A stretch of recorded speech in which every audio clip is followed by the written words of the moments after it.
唔知大家對樂壇咕喱呢四個字仲有冇啲咩印象呢？即係如果記得呢四個字嘅，相信都係80後啦吓，最後生嘅都。咁啊，樂壇咕喱就係講呢，當年唔記得咗邊間傳媒嘅預記之筆咁鬼死犀利，就係話張崇基、張崇德呢兩兄弟啊，因為紅唔到上一線啊嘛，即係冇辦法啦，所以就2、3、4、5、6線嘅工作。關於音樂上嘅細數呢，佢哋都係會照做嘅。咁啊，因此就起咗呢個花名嚇，要嚟暗諷又好，明嘲又好啦，就串佢哋兩兄弟啊嚇。但係呢，當日我仲記得有傳媒採訪翻問下張崇基、張崇德對於呢個稱呼，佢哋又點睇呢？其實當時佢哋唯有都係大方笑住講啊，即係就算啦。叫做樂壇咕喱都形容得貼切啦，佢哋啊好收得好平嘅，就乜嘢都願意做，即係總好過消失咗喺樂壇啊嘛。有人講好過冇人講，即係大致上當其時嘅對答呢，俾我嗰個概括印象就係咁樣嘅。言歸正傳，講翻張崇德、谷婭溦呢一單中星四嘅娛樂新聞先。咁谷婭溦早2日就喺佢自己嘅社交平台就出文啦，就發炮，相信佢都係谷住啖氣就谷咗好耐噶啦。咁佢大意就係咁樣講啦，就話樂壇有某一位前輩呢，成日就用佢嘅名氣啊，要嚟博流量。谷婭溦就話：我就唔介意啊，你每一集呢都夾到我咁實。因為呢，即係喺呢一行咁耐，深深都會知道一件事，如果冇我谷婭溦，你就冇流量同埋話題。跟住亦都反諷窒翻，即係呢位前輩一句啦，佢就話：我尊重你係前輩，亦都知道你揾食艱難啊。如果評論我嘅話，可以為你啊帶嚟揾食嘅機會嘅話呢，咁我自己諗都係當係做咗一件功德啦。咁呢一啲嘅文字都唔係棉裏針噶啦，就擺明就發大炮噶啦。咁有跟開中星四所有新聞啊，有興趣睇呢一個話題嘅網友，即係大家都心裏清楚啦。即係如果谷婭溦啊要發炮嘅，咁呢一個人呢，亦都相對嚟講係有一定嘅份量，唔係一個普普通通嘅音樂老師，又或者 KOL 啊嘛，係嘛？谷婭溦亦都喺佢嘅 po 文裏邊提到呢，原來啊當日佢係手把手啊教呢一位前輩係點樣用抖音嘅，點知啊去到今日竟然啊無端端就被呢一位前輩亂咬，仲講到當日佢哋兩個呢亦都曾經合作拍短片嘅，對於呢一種俾人背叛嘅行為，真係覺得好憤怒啦。咁喺谷婭溦出完鋪之後，張崇德呢就馬上羅列咗4點啊，即係出嚟回應翻呢件事，就力證呢谷婭溦講嘅就唔係佢。咁張崇德講嗰4點，因為實在太冇乜意思啦，我話唔拎出嚟講啦。但係我想指出嘅就係，當第一時間有人跳出嚟爭住認嘅係嘛，爭住去澄清，爭住去反駁嘅，咁大家明啦。成件事最大嘅嫌疑人係邊個啦？係嘛？即係有時候爭住認都要講江湖地位噶嘛。即係舉個例吓，即係以我自己為例子，如果我跳出嚟爭住認，邊有人掃我啫？啱唔啱啊？咁跟住我哋以下分析討論嘅內容呢，全部都係以涉嫌、懷疑呢啲角度講嘅，我就費事喺條片裏邊呢咁沉氣啊！每一次呢都要講涉嫌啊、懷疑咁樣啊，咁啊聽落去呢會順啲啊，大家。咁如果要梳理呢一次嘅罵戰呢，我哋首先就宏觀少少，我哋企高幾格睇，究竟乜嘢叫做樂壇工業嘅食物鏈呢？咁我哋喺度分翻上中下游嚟講。樂壇工業嘅上游自不然呢，就當然係資本同埋話語權啦。唱片公司咪就係上游咯，Sony 啊、華納啊、TVB 啊係嘛，ViuTV 呢啲啊100%係上游啦。咁啊仲有邊啲係上游呢？節目係嘛，中年好聲音4佢造星噶嘛，呢個亦都係上游嘅一份子。咁講到呢度，梗係唔少得平台嘅發佈啦，係嘛？商台啊、新城啊，又或者係頒獎禮啦，叱咤頒獎禮呢啲都係樂壇嘅上游食物鏈。而呢一條食物鏈呢，亦都係可以咁講，攞到最大份嘅利潤嘅主要嘅肥豬肉係喺呢一度嘅。天王天后即係最一線頂班嗰啲，都係喺上游呢一個食物鏈裏邊嘅。咁中游嘅食物鏈又有啲乜嘢參與者呢？企穩咗嘅歌手，即係有自己本身嘅 fans 班底，亦都有好多街客係欣賞嘅。開親演唱會呢，即係雖然就未至於話世界巡迴咁樣，但係你話喺紅館開翻2-3場冇問題嘅。嗱，呢啲企穩咗嘅係中游啦，咁亦都當然包括作曲啦、填詞、編曲、監製呢啲梗噶啦，都係中游裏邊嘅中堅分子。咁亦都唔少得經理人啦。其實經理人呢一個呢，就跟歌星嘅。你個 artist 係中游，你咪屬於中游分子咯。你個 artist 係天王天后嘅，咁你咪就係上游分子咯。咁接住落嚟講呢一個呢，就重要啦，就係比賽嘅評審同埋導師。因為喺今時今日呢一個社會氣氛之下，咁多音樂比賽真人 show，導師同埋評審呢兩個咁特別嘅職位呢，係好多喺樂壇裏邊努力當中嘅歌手，又或者係製作人揾緊食嘅人呢，都想能夠參與，希望自己身上亦都可以沾上呢一個光環同埋身份嘅。比賽評審係嘛？你真係以中年好聲音為例，你而家講緊一做就做半年個節目啱唔啱？每個禮拜其中一個收視高嘅節目都見到你曝光係嘛？而所有嘅參賽者，無論佢係往屆嘅，又或者係應屆都好啦，個個都嗌你老師。就算往後有啲歌手能夠咧成功突圍，可以上多一線，上高多一級，但係都會尊稱你做老師，啱唔啱啊？咁都未算喎，有時有啲嘢呢，可能係將來啲參賽選手，因為喺個比賽過程裏邊呢，同啲評判建立咗個私底下嘅友情。第時可能開 show 嘅時候，無論係表演嘉賓又好，又或者製作方呢，就覺得呢幾位歌手同當日個評判可以大家組合埋一齊開場演唱會又得，啱唔啱啊？最經典例子就係啱啱上年啫嘛，中年好聲音咪開咗個4王1後咯。啟德綜藝館即係最多容納到都有1萬名觀眾嘅喎。咁賣幾多飛我唔清楚啦，因為視乎翻當日嗰個舞台設計啊嘛。但係我想指出嘅就係，當你呢，只要成為評判，就起碼喺嚟緊嘅1年多嘅時間裏邊多嘢撈咯。同埋可以多合作機會同唔同嘅歌手都可以一齊合作咁導師亦都係其中一個好多人想做嘅職位啦。因為我哋睇翻啱啱嘅星秀係咪阿譚哥帶埋一眾嘅星秀學員去撐佢咁多年都未開過演唱會，係咪？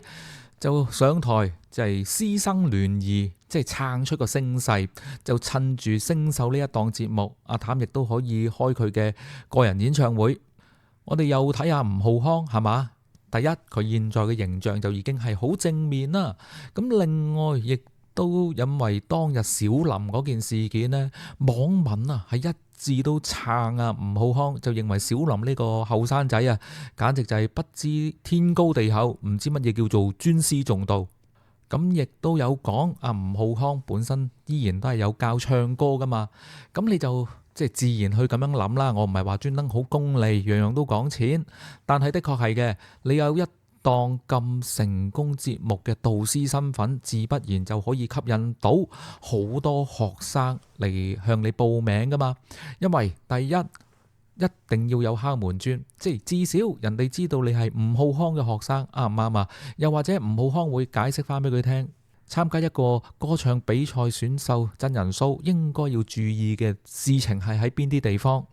喺度我又不妨合理推斷因為張崇德都係有教唱歌噶嘛，而之前佢亦都做過中聲嘅導師，咁我就會合理推斷呢，佢即係上年有個咁樣嘅光環同埋身份，應該都收唔少學生嘅。呢個我估嘅啫，我喺度好保守咁樣估計啦，即係打你啊！一堂就500蚊，一個月呢就要讀4堂咁先算啦。而成個短期課程係3個月嘅，為咗方便計數，12個禮拜啦吓。咁你就講緊一位有名氣嘅音樂老師，就一個學生，你當一個人頭就6000銀啦。又如果你一年收到100個學生，你講緊呢度就60萬噶咯，真係嗰年係嘛？供車供樓都幫到唔少手噶。咁點解要計咗呢條婆乸數先呢？因為接住落嚟我哋就要講下音樂工業下游食物鏈嗰個分佈圖啊嘛。喺音樂工業世界裏邊，嚿餅最細嘅地方就係 YouTube 裏邊嘅樂評人啦、歌唱老師啦，係嘛？比賽導師啦，又或者係啲線上教學甚或乎係翻唱嘅 KOL， 佢哋要靠 view 嘅。而喺下游呢條食物鏈裏邊，嚿餅最大嘅呢就係歌唱老師。咁喺度我好主觀地分析啦。咁有人上一屆係歌唱導師啊嘛，即係喺個比賽裏邊係導師啊嘛。但係去到呢一屆，你俾即係主辦單位剝咗呢一奪身份之後，咁你就算係乜嘢呢？你只不過純粹地係一位下游嘅歌唱老師，就唔同上年。上年係既係歌唱老師呢個下游身份，亦都有節目導師嘅中游身份。咁樣就唔同，咁樣你係當時得令，即係喺呢一個歌唱老師個領域裏邊啊，你係因為咁樣嘅緣故係可以嗌高幾嚿噶咯。咁喺中星四呢個賽期裏邊，一位歌唱老師又好 KOL 又好啦，即係評論音樂節目嘅呢一個類型嘅 YouTuber， 佢點樣可以繼續保持住自己矜貴嘅身份呢？其實其中一個最快嘅方法，當然係踩一個位階比你高嘅人。咁位階比你高嘅人係咩人？咪就係評判咯。正如我頭先所講，評判評審係處於呢一個食物鏈呢中層中游嘅位置嘅，而評論員呢就係喺個體制外嘅，係下游嘅位置嘅。當一個下游嘅 KOL 去趌翻去質疑翻個評審即係譬如就係谷亞薇啦，攞佢嚟開波，其實就係想講一樣嘢，爭奪個話語權啫嘛，爭奪個解釋權啫嘛，樹立個權威啫嘛。簡單講就係喺 YouTube 嘅世界裏邊，同啲網民講，有料嗰個係我，而唔係谷亞薇。喺度我戴翻個頭盔先，咁我就唔係為谷亞薇講咩好說話即係我純粹係冷冰冰咁樣咧，用一個第三身嘅角度去觀察呢一件事嘅啫。咁喺度我自己合理去推演啦，點解身為下游嘅評論人要發炮呢？我估計應該佢係觀察到會唔會係學生嘅報名人數就開始條 curve 慢慢唔靚仔呢？上年我揾咁多，咦唔係，今年即係自己嘅 YouTube 名氣唔可以轉化為線下收入，睇到嚟緊嘅趨勢好似唔係咁多人揾我教唱歌，咁唔得噶啦，咁一定要諗啲計，即係做啲聲音出嚟，即係等大家嗰個注意力集中翻喺自己身上，因為 YouTube 其中一樣玩得最成功嘅係乜嘢呢？就係注意力經濟啊嘛，呢一樣嘢。對本身有知名度嘅網紅嚟講呢，係佢哋獨有嘅優勢嚟嘅。即係譬如好似我呢一啲素人呢，唔會有呢一啲優勢噶嘛。張崇德啊唔同，你真係畢竟係嘛，新秀冠軍，福音歌手係嘛，喺呢一行咁耐歷史，咁我就會懷疑佢會唔會係用呢一啲咁樣嘅技法呢？從個結果嚟講。即係如果我係一位教唱歌而又有稍為有知名度嘅人啦，當我評論谷亞薇嘅時候，咪即係等於由佢嘅中游位置拉佢落嚟我呢一個下游位置，就等網民呢就覺得我同谷亞薇呢係處於同一個 level 嘅。但係實際上嚟講，人哋係喺大台嗰個評審席坐得好暖噶嘛，即係至少係今年嗰個位啦。而另外嗰一位就今年唔再係導師啊嘛，咁呢個世界不嬲都係咁嘅，邊個俾人抽水嗰個呢，就邊個會興啲嘅。而抽人水嗰個呢，其實就係等待緊被抽水嗰個呢，就開大炮。喂，如果唔係咁我啊點能夠收割到最後一波嘅注意力呢？喺度不妨真係唔使統計都知啦。張崇德佢有幾耐未試過俾人推上報啊？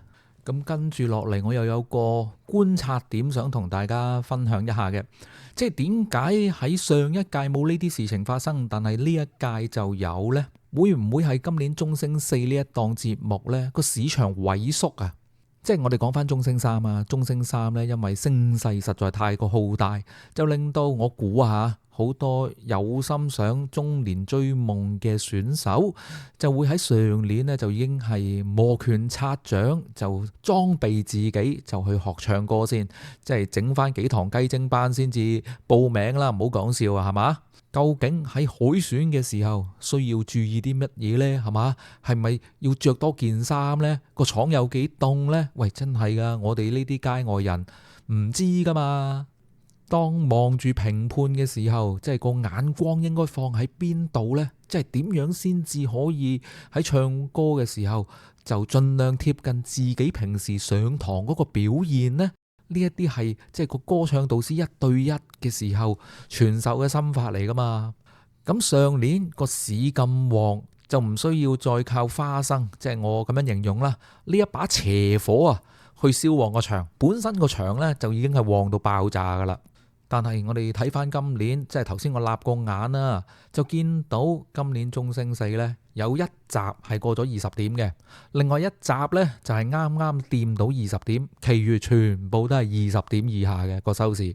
咁你可想而知啦，即係作為消費者會唔會喺度諗，喂，嚟緊有冇中星五都成疑問喎？下年如果今年中星四真係麻麻地嘅話，會唔會就咁收檔呢？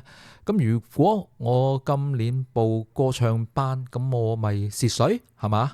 跟住又睇到大台係嘛？今年咁多過江龍，真係都瘋狂咁超班嘅啲人，全部都專業歌手，都冇素人嘅，都冇乜嘢香港選手可以打到入去嘅。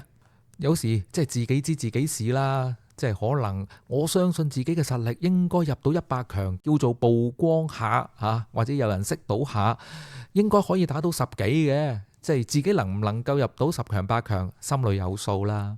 你唔好話一定要中年追夢做到頂班歌手，有時有啲參賽者可能嗰個心頭冇咁高噶嘛。我只不過係想從 part time 嗰個角度入到行，識到朋友，識到演藝圈嘅人，咁我就心滿意足噶啦。喂，亦都有呢一啲人噶嘛，唔係個個都一定想做天王巨星噶嘛。好多人係自己知自己嗰個潛質，亦都睇到自己個天花板嘅，尤其是中年人，啱唔啱啊？即係唔會發啲力所不能及嘅白日夢嘅。但係去到中星四今年，真係唔係講笑，個話題都開始出現咗個疲勞啦。咁喺呢個時候，我哋就見到喺個體制內嘅評審同喺個體制外嘅評論員，大家有啲言論上嘅火花。我哋可以視之為呢，終於中年好聲音四呢都跌咗落去，需要花生拯救節目呢一個漩渦裏邊啦。當一個作品又或者係節目嘅內容再唔能夠帶到一啲高峰嘅流量呢，咁人與人之間嘅矛盾就會變成流量嘅來源。呢個亦都係大家好熟悉嘅流量密碼啦。而呢一啲流量密碼最緊要呢，就係有啲鮮為人知嘅內幕。嗱，正如好似谷婭溦喺裏邊亦都提及，曾經手把手教呢一位唔識用抖音嘅前輩喺裏邊呢點樣開抖音演唱會。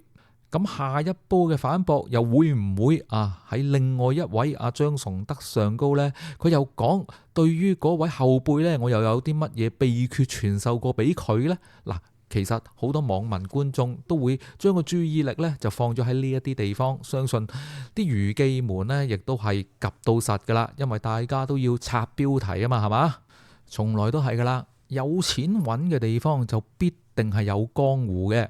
所以當我見到喺音樂工業食物鏈嘅下游位置裏邊嘅表表者就發炮轟向中游裏邊揾緊食嘅人呢，我就知道感受到靠住中年好聲音呢個品牌所衍生出嚟嘅商機呢，就係萎縮緊噶啦。喺度我又不妨大膽推論啦，我估嘅啫，即係會唔會阿吳浩康呢一類型嘅歌唱老師又搶咗張崇德嗰一邊嘅人頭呢？唔知噶，我估嘅啫。好多時經濟嘅下行壓力呢，就係一個人嘅憤怒來源嚟噶啦，或者有關嘅當事人內心可能會有少少不忿嘅，就係認為點解係一個廣東話講唔得完全正確發音嘅人就坐喺個評審席上高，而自己係嘛都叫做有翻咁上下江湖地位，就反而一直呢都喺個娛樂圈又或者係樂壇嘅體制外喺度討生活呢。呢一樣嘢亦都可能會令到即係自己個心態上高喺平衡上高呢幾疲倦嘅。我唔知再年輕嗰一輩點睇啦，但係至少喺我又或者我認識嘅人裏邊去睇佢哋兩兄弟呢，有少少樂壇邊緣人嗰種感覺嘅，即係唔知將佢哋點樣定位嘅，都唔知算係啲乜。咁呢一節就同大家傾到嚟呢一度，多謝大家收睇收聽，下一節再同大家見面，拜拜。